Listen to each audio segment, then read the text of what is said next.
আশা করি আপনারা সবাই ভালো আছেন।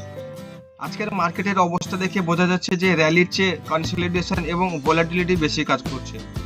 এপ্রিল মাসে একটা ভালো রিকভারি দেখা গিয়েছিল, কিন্তু মে মাসে মার্কেট অনেকটা থেমে গেছে। তো আজকে মার্কেট একটু গ্যাপ ডাউন ওপেন হয়েছিল।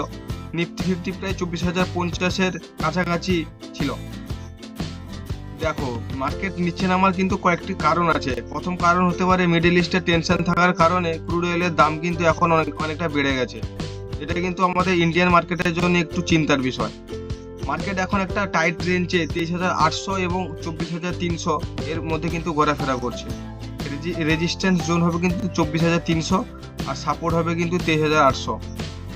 এই জোনটা এখনো স্ট্রং সাপোর্ট হিসেবে কাজ করছে। এখন কিন্তু অ্যাগ্রেসিভ বাই করার চেয়ে বাই অন ডিপ স্ট্র্যাটেজি বেশি ভালো কাজ করে। যখনই মার্কেট সাপোর্ট রেঞ্জের কাছে আসবে তখন কিন্তু আবার বাই করা যেতে পারে।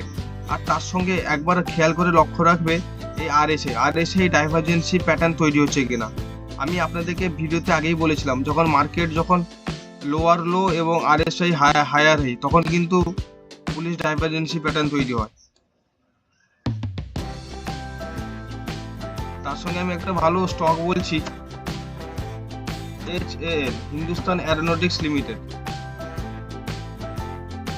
দেখো বন্ধুরা, এটা কিন্তু আমার কিন্তু সেকেন্ড টার্গেট অ্যাচিভ হয়ে গেছে। এটা ডিফেন্স সেক্টরে ভালো স্টক, তো তোমরা একবার অ্যানালাইসিস করতে পারো। এই জন্য কিন্তু এখন বাই করা যাবে না। মার্কেট আবার সাপোর্টে এলে কিন্তু বাই করা যেতে পারে। বাই অন ডিপস প্রসেস কিন্তু মেনে চলা দরকার একজন সুইং ট্রেডারের ক্ষেত্রে। তো দেখা হচ্ছে পরের ভিডিওতে। ধন্যবাদ।